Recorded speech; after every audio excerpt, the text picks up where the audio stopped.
Hey, bienvenue sur le Toposcope. En baladant sur YouTube, j'ai vu un nombre incalculable de théories et messages cachés dans les films d'animation Disney, Pixar et DreamWorks. Et récemment, j'en ai trouvé certaines qui n'ont jamais été exposées à la communauté francophone de YouTube. Bien évidemment, je ne fais que survoler ces dernières et énoncer quelques faits dessus. Cependant, j'espère que cette vidéo vous plaira et si c'est le cas, lâchez votre petit pouce bleu.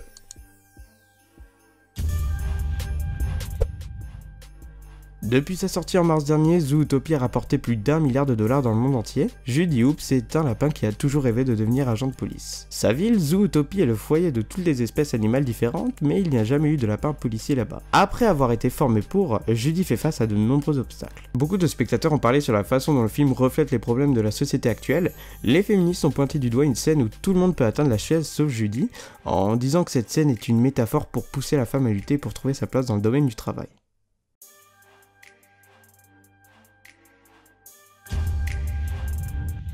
Il y a certaines situations où si on fait pas attention, même les adultes sont susceptibles de manquer une boutade par-ci par-là. La franchise Toy Story est remplie de personnages drôles et certains d'entre eux sont assez manipulateurs. Il y a énormément de clins d'œil sournois dédiés aux parents. Par exemple, il y a une scène dans Toy Story 3 qui montre Lotso retirer la bouche de Madame Patate. Son mari crie alors quelques mots assez bizarres à Lotso. Hey, no one takes my wife's mouth, except me. Ça se passe tellement vite que même les adultes n'y feraient pas forcément attention.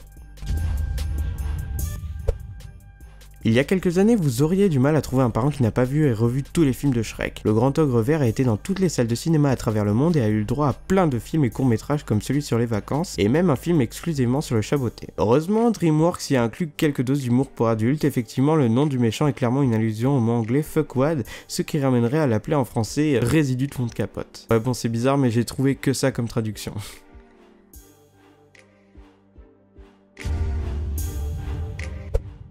Dans Vice Versa, on suit l'histoire de Riley, une jeune fille qui déménage avec sa famille à l'autre bout du pays et laisse tout son passé derrière elle. À travers le prisme de la psychologie, Pixar a changé les émotions en personnages et a utilisé l'esprit de la jeune fille comme un paysage pour montrer comment le changement affecte sa personnalité. Dirigé par joie, les émotions tristesse, dégoût, peur et colère jouent également un grand rôle dans le film. Peu après, Riley voit leur nouvelle maison à San Francisco et Peur se demande bizarrement, je sais pas pourquoi, comment est la situation de l'ours de la ville. Bear, en français ours, est un mot argot utilisé dans la communauté LGBT qui décrit un type de physique en particulier qui serait gros et velu. Et étant donné la façon dont San Francisco a été impliqué dans le mouvement et la lutte pour les droits de l'homosexualité, ce message est plus que flagrant. Et voilà, cette vidéo est maintenant terminée, vous pouvez m'envoyer vos suggestions de top dans les commentaires, et puis merci d'avoir regardé cette vidéo et à la prochaine. Allez, ciao!